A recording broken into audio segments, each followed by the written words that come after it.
Hey, this is Andrew Dombek from AID Performance Physical Therapy. This is another edition of my podcast. Today, we have a special guest all the way from Manhattan, New York. He's a friend of mine, and he's also a very well-known sports psychologist. His name is Seth Kaplan. Hey, Seth, give me a little intro. Tell me about yourself. How did you get into the sports psychology world? Hey, Andrew, good morning. It's a good question. Very early in my career, I started to become very intrigued about the psychology of elite performance and the importance of the mental and emotional gain as it relates to athletic performance and competition. And I saw it as a key component that athletes to be really great. They have to be good tactically and technically and physically for sure. But if they don't have a good psychological game, it can really be performance limiting. And that's really what the whole field of sports psychology and performance psychology is. And that's what attracted me to it, is that I think I can offer something to athletes, and the majority of the athletes with whom I work are competitive athletes. I thought that I could offer them something to perform at a higher level and to achieve some of their short-term and long-term athletic goals. So, in addition to like athletes, how did you get involved with working with, like, I think you said special forces and Yeah. you also do corporate stuff like that. How did that evolve? Yeah, it started with sports psychology for sure. I have my own company called Elite Performance Coaching. So I work with athletes in a variety of sports, junior competitive athletes, collegiate athletes, Olympic athletes, professional athletes, etc. Then I became the mental training coordinator for the Baltimore Orioles for 7 years. So it definitely started in athletics. But then the whole field of performance psychology really expanded into some different disciplines, such as private business, government, and military. So I work with the United States Navy. As you mentioned, I used to work with Army Special Forces. Sometimes I'll work with a C-suite executive for a company in downtown DC or here in the Upper West Side of Manhattan. So that's really where the field has gone, because there's a higher awareness and recognition that the same key mental and emotional skills that fuels athletic performance also fuels soldier performance, business executive performance, or employee performance. I also sometimes work with performing artists, helping them to gain the mental edge so that they can perform at their best, under pressure when it matters most. So really, I started working in these various lanes because that's really where the field went. And it's also the exciting part of performance psychology, is that I can, basically work with everyone to help them to execute at a higher level and achieve more of their desired results. So you mentioned that you were working with the Baltimore Orioles. How did that come about? And tell me what you did for them, with them. Yeah. So in 2012, I was given an opportunity to be the coordinator of mental training for the Orioles. And the person who made that happen is Dan Duquette. Dan Duquette was the general manager of the Montreal Expos, which of course became the Nationals. And then he was the GM for the Boston Red Sox. Then he was out of baseball for a while and started up Dan Duquette Sports Academy in the Berkshires in Western Massachusetts. I had done my graduate training in Springfield, Massachusetts, which is very close to where Dan Duquette Sports Academy was in the Berkshires. And really toward the end of graduate school, I became the sports I built some relationships and became the sports psychology instructor and the assistant academy director at Dan Duquette Sports Academy. So that's where I met Mr. Duquette, was in 2007. Kept a relationship with him. Then I got hired by the United States Army to work with Special Operations Forces in the 82nd Airborne Division, et cetera. So he really knew my biography, and I kept in touch with him for 5 years. And then Fast forward 2012, Dan gets an opportunity to be the GM and VP of baseball operations for the Baltimore Orioles. And he really prioritizes sports psychology. And I'll never forget, it was December 2011, and I get an email in the morning from Mr. Duquette saying, about to be named GM and VP of baseball operations for the Orioles, we could use your program. Before you knew it, I was up to Baltimore. I took Buck Showalter, the former Orioles manager, through my program. And, and before you know, I was down at spring training in Sarasota. So that was a very exciting time.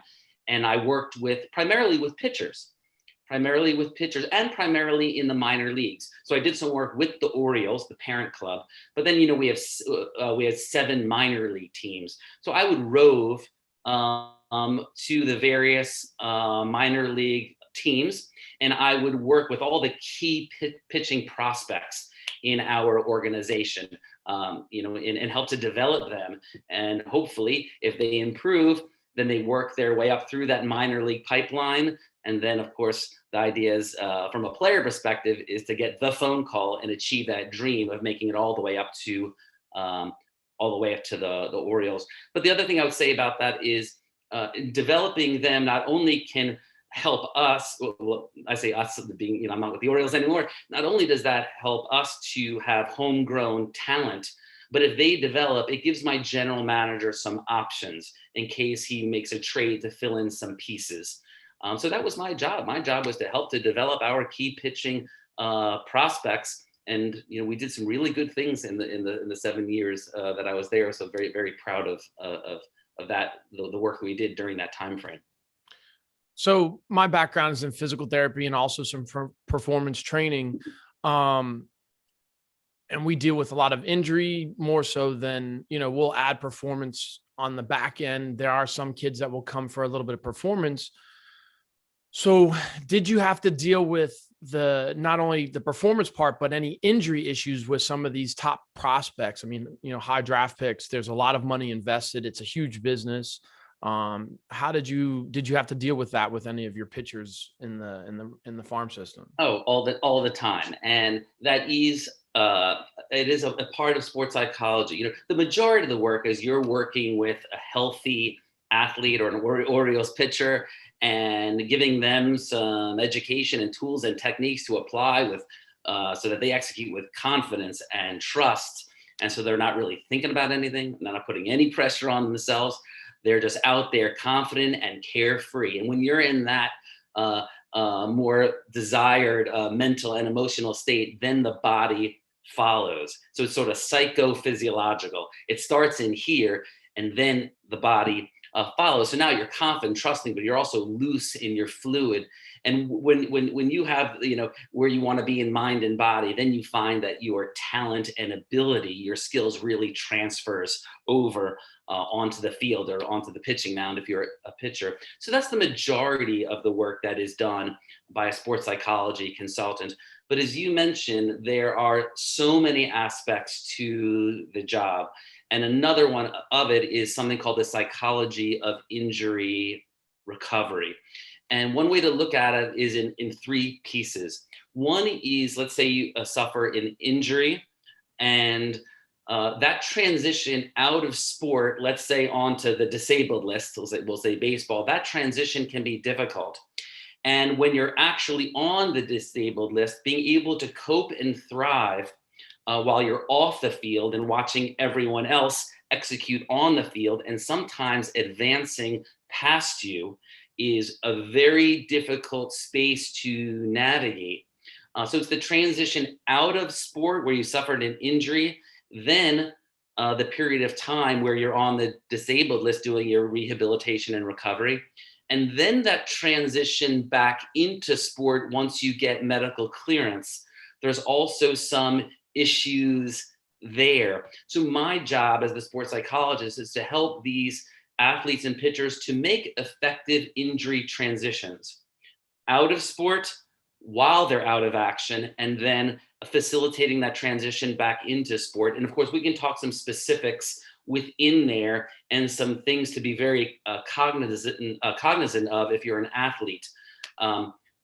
Knowing that the the way transitions work is there's the medical transition. You might work with a primary care physician, you might work with your surgeon, work with your occupational therapist, your physical therapist, all the members of the performance team. But I will tell you, I've been doing this work since 2007. Oftentimes for an athlete, the most difficult part of the transition is making the psychological transition.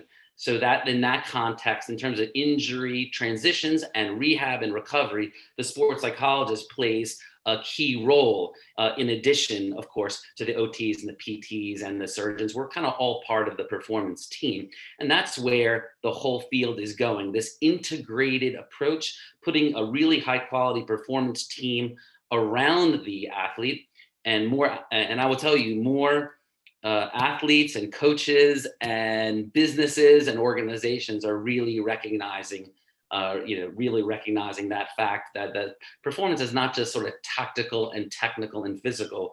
There's also the psychology of elite performance and the psychology of making effective injury transitions. So when you get these guys that are injured, there are some that have been injured prior and they kind of been through it, but then there are some guys that are lucky enough that they've never been injured. All of a sudden, it's got to be in a different approach when someone has overcome an injury and made it back versus someone for the very first time had an injury. What's the approach like for those two different scenarios? Yeah, and that's where it really gets nuanced. And so, believe it or not, nobody wants injuries. But that athlete, if he or she has gone through an injury transition, there's a reference point. You've already been through it. So let's say if that person were to get injured again, they've already learned, some of the key coping skills that helps to make that more effective transition.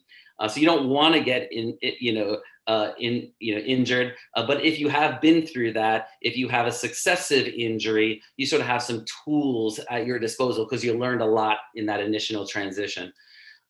Different is, let's say you have an athlete who is healthy and executing and performing, but then they have the first injury of their career. Let's say, they move one way and their knee moves another way and they tear their ACL or their MCL. And that's called an acute injury, not a chronic injury like a stress fracture. That's I'm really healthy and high level athlete, and now I just blew out my knee. And that something like that has, let's say, never happened before. Well, if you don't have the reference point, have not been injured before, and you suffer this acute injury, that can be, quite difficult. Now you've got a real injury that's in that transition is now out of sport and you have no experience dealing with something like that.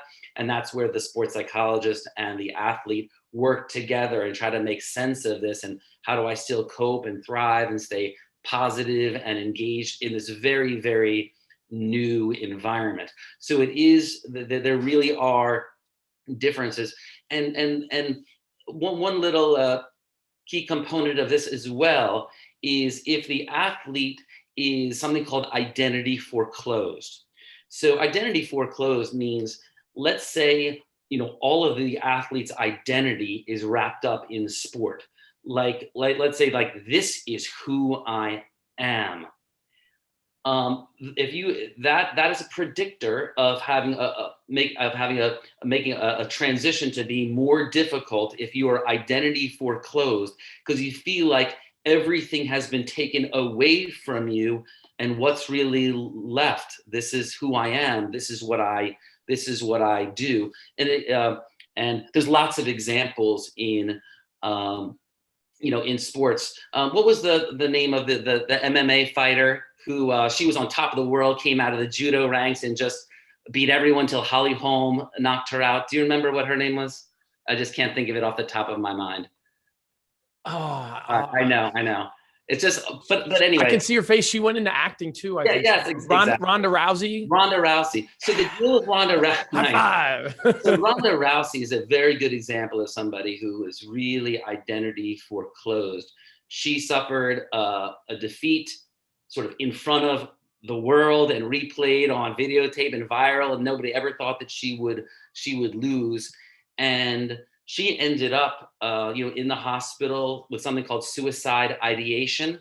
Suicide ideation means you're thinking about it, and some really bad things can happen because she just felt like, now that I've been knocked out and lost, and like what's there to live for? Like what's left? This is who I am, and now look where I am. So it's very important that when we work with our athletes, we help them to form a more integrated identity. So yes, they're athlete, but if you carved up a pizza pie, we want that pie to be in a variety of slices. I'm one part athlete. I'm also one part student.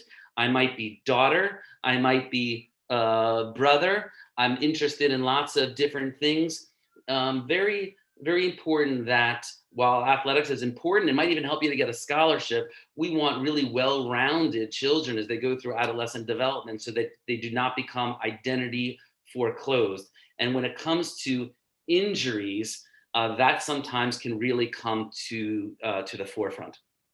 Yeah, that was, I mean, I was thinking about that as we've been speaking of that athlete that's all of a sudden has like an NFL football player who has that devastating knee injury, a total knee disarticulation, and all of a sudden they're done. Their whole identity is football. They're known for football and they don't have anything. And I'd like to interject my own life. I was injured my senior year of high school playing football, and I herniated a disc. And luckily, I had good grades, and that wasn't my only avenue. I'd hoped to play college football. I had the opportunity to play Division III football at Ithaca, and I lost that drive to do that. But I knew my next purpose was, if I couldn't play sports for the rest of my life, that I wanted to be the next best thing. I wanted to be on the sidelines. I wanted to be somewhere where I could use my life and use my experiences as well as my new knowledge and gained as becoming a physical therapist to help them adapt on, to get back to injury. And there's oftentimes with patients in the clinic that we deal with that. There's a lot of psychosomatic injury. There's, you could, even in a high school kid, their girlfriend could have dumped them and they could be, going through this, and this could add to the pain versus your regular Joe Blow who's going through divorce or just lost his job and the pain is exaggerated. Mm-hmm. There has to be also some psychosomatic stuff because they're people too. The athletes, they have, like you said, their daughters, their husbands, their wives, they are part of the community. So what are you doing with them with that psychosomatic part of it as well, because of this identity enclosed, but not everyone is that, but they have, this is their revenue. This is what is your steps to helping them? Yeah. And this is where things sometimes, can get complex. And so if you have, let's say, off the field issues, can really affect on the field performance. And like you said, it could be relationship issues. It could be familial issues, all sorts of things. Legal issues. Legal issues, exactly. And oftentimes you see this in student athletes, where if something isn't going well in their particular sport, sometimes we don't leave that on the playing field. It can transfer into the classroom. And so if there are having some, let's say, not performing as well as they customarily do on the athletic field, that sometimes can really stay with the athlete, and it can affect academic performance in the classroom. But it goes the other way as well. Sometimes if we're not doing as well in school, it can affect athletic performance. And so I know student and athlete are kind of separate things, but they're also very much interrelated. And of course, we want them to thrive both in the classroom and on the athletic field. But the word student comes before athlete.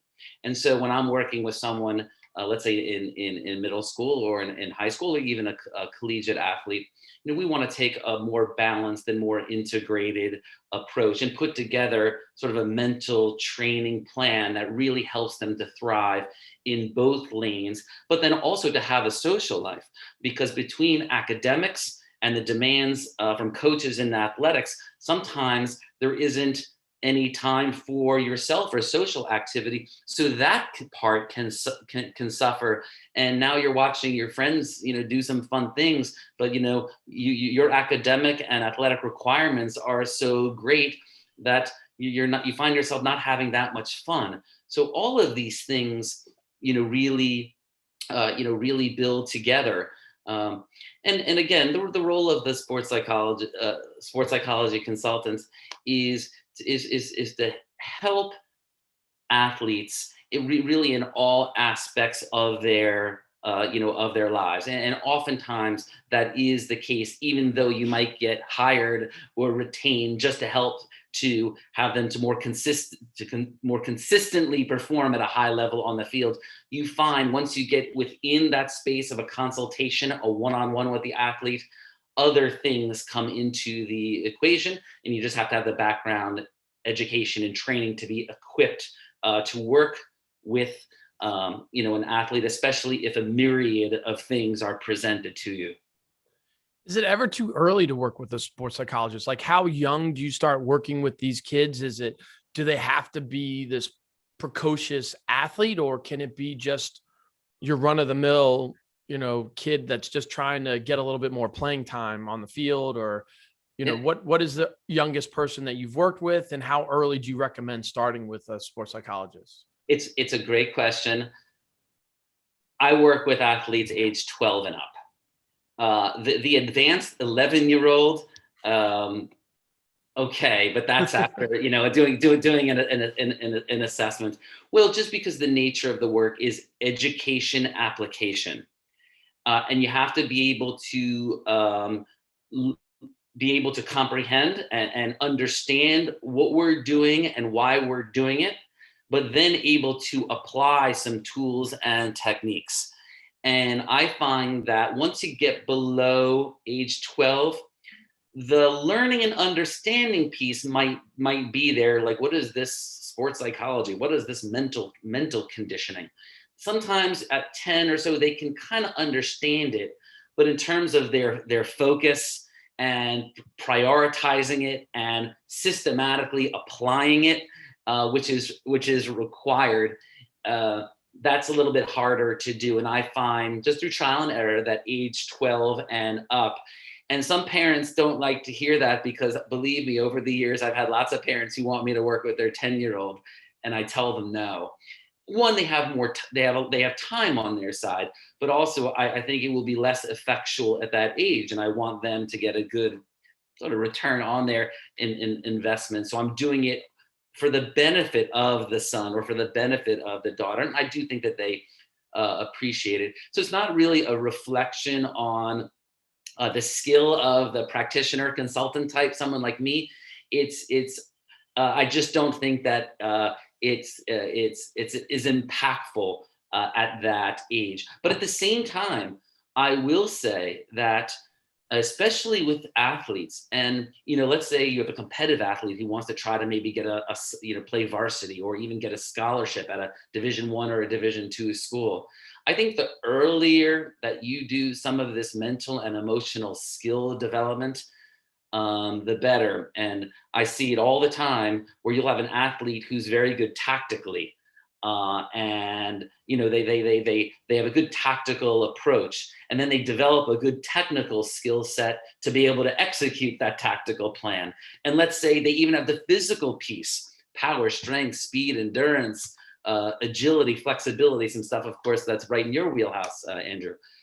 But let's say psychologically, mentally, and emotionally, that's not as well developed. Well, that athlete is going to, predictably underperform, where the talent and the ability is in there, but it's just not transferring onto the course, onto the field, at least not in a consistent way, because there could be a lot of these mental and emotional barriers standing in the way. Inside your head, things are getting complex, overthinking, putting pressure on yourself, like I need to, putting requirements on yourself, doubting in your abilities, thinking about the actual mechanics of what you're doing out there. And there's a host of things that can really be performance limiting. Because as I mentioned before, knowing the mind-body connection, then there's muscle tension, there's tightness, and this is not good for fluidity. So you really want to have a good psychophysiological skill set. You want to have a really good mental game. And it starts by seeing the mental game, not like way over here on the periphery, but as a key component of athletic performance. So that when you think of player development, you're not just thinking of coach for the tactical and technical, or on the physical part, I guess maybe an athletic trainer or strength and conditioning personnel. So you're not just thinking in terms of coach to develop these tactical and technical skills, not just the strength and conditioning and athletic trainers to develop a strong physical skill set, but looking at a mental coach, sports psychology, mental conditioning type, i.e. me, to help so that those key skills, the psychological skills, are not like far behind, because it's a really good psychological skill set that allows your talent and ability to actually transfer onto the course. And any competitive athlete knows that your talent and your ability does not automatically transfer over between the lines. Now you got to sort of feel a certain way. And that's what I help to develop. Yeah, you described a lot of problems with my golf game in there. all in my head, do this, do that, do this. Yeah, well, most of my work, Andrew, on the athletic side. So I do works with Naval Air Systems Command. I used to work with the Army Special Forces. I was many years with the Orioles. But in terms of working with athletes, I work more than any other in any other sport is golf. So working with competitive juniors who are maybe trying to get a scholarship, or working with collegiate golfers, or also I sometimes work with professional golfers, especially the ones who are younger and playing the developmental tours, trying to get up to the Korn Ferry Tour, which is one step below the PGA Tour. So whether I'm working with a competitive junior, age 12 to 17, or working with a collegiate golfer or someone who wants to make a career of it and go pro and try to get through that pipeline, PGA Tour Canada, PGA Tour Latin America, the Korn Ferry Tour, and of course the dream is the PGA Tour, which is what most people are familiar with. It's a lot of golf, because it's the ultimate mental game, and there's lots of people like me working with competitive golfers. I've sort of carved out a niche with juniors, collegiate players, and young pros. So I don't spend a whole lot of time trying to work with an established PGA Tour pro. And actually, that's actually for me would be a little bit less fun. I like that space of player development where they come to me at one place, and then I work with them for X amount of time, and you just see strokes coming off their game as they implement something called my Path A mental conditioning program. I love working with golfers. The mental game is huge. No, I can't imagine most of your sessions are either face to face or via camera, but I can imagine you can't get out on the football field or on the mound next to the pitcher and Right. Hey, what's going through your mind? But have you gone like hole by hole with a golfer and talked about visualization of your shots, or what's going through your mind, or giving them scenarios or anything like that? Is that something that you would do as well? That's very much what I do. I'll give you an example of what my mental conditioning program looks like for competitive golfers to lower scores. Let's say I'm working with a golfer. Tell me this. I need this. Yeah. Let's say I'm working with a golfer for the first time. It would start with a 75-minute meeting off the course, taking them I'm listening and finding out what are some of those things that are making life a little bit difficult out there for you. And so in those 75 minutes, I'm getting a greater sense of what some of the mental and emotional barriers are. And then I take them through my Path A program on paper in the meeting off the course, because you can't apply Path A out there on the course unless you understand it. So I take it through them on paper, what it is. And then we have a tee time, and then we go out onto the course. Maybe they just warm up to get loose for 10 or 15 minutes. And then for the next 4.5 hours, I'm walking the course with the athlete as he or she is playing 18 holes, and I'm coaching them through my Path A program, both pre-shot and post-shot, every single shot on par 3s, 4s, and 5s for 18 holes for 4.5 hours. And then we, after, we'll sit back down, outside the clubhouse, and for about 30 minutes, we'll review everything that we just did, and then they get a whole Path A mental conditioning summary to apply. And then we schedule a handful of things like this, a FaceTime or a phone consultation. They're in 1 hour increments, and it's usually about 5 sessions. And we schedule these sessions around the player's schedule so that it has the most impact. So they send me either the parent, if they're a junior, they'll send me their schedule of play, and then we'll put that schedule around their schedule so it makes the most sense. So we're prepping for tournaments and then debriefing the tournament maybe a couple of days afterwards. And that's really obviously I'm not talking about the specifics of the Path A program, but that's essentially what it is for someone who I've never worked with before. Is we have a meeting before our tea time for about 75 minutes. Then on the course, we're bringing Path A alive on the course, which they just previously heard in our sit down. And then we have the whole debrief.